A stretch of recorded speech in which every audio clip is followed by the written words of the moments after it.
So I'm here with Jean Thoren from Animation Magazine, and Jean is a veteran of the industry, and she's been here how many times now? 30.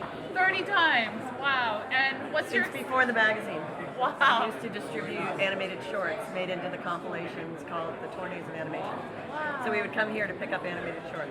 That's amazing. And what's your impression of Mifa as it's evolved over the years? Oh my God. The first Mifa I went to was a small garden tent, like the kind you'd put in your backyard, 10 by 10. And it was before Cartoon Movie and Right. Cartoon Forum. So the interesting thing about that was it was when all the Europeans were in competition with each other. Yeah. The Italians didn't speak the English, and the English didn't speak to the French, and the French didn't speak to the Spanish, and nobody spoke to each other. And they would sit in the corners of this little tent Right. on white garden kind of plastic chairs. Furniture. And they'd smoke, and they would just talk to each other.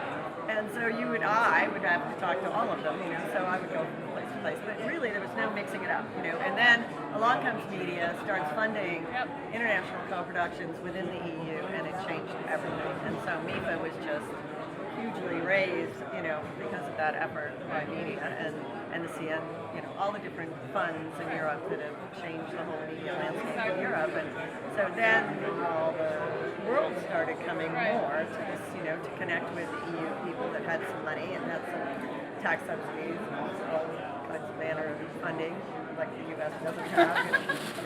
But Canada actually was our biggest. That was, the CNC. The Canadian group always had the most shorts. Right. Most of our compilations were full of Canadian shorts from NFB because you had the funding. Right. And so after all these years, do you notice that the talent has really evolved, and we see a lot of great work coming out of Mifa and the film festival? What's your impression today? Huge. Well, when I started here, there were about 300 companies worldwide doing animation. There was maybe one in each country, and now there's probably 300,000. Wow. So in the old days, we used to be able to reach out to people and say, "What's happening with you? What's the news?"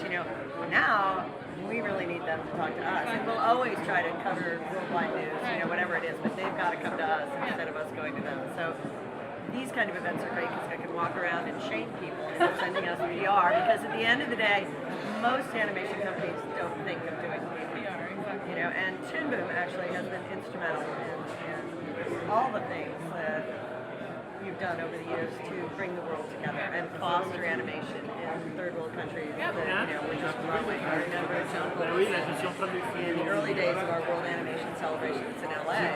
Désolé de revenir vers toi si tard. When no one was working with India, and introduced tapas and various people, that were coming onto the market scene and needed an introduction.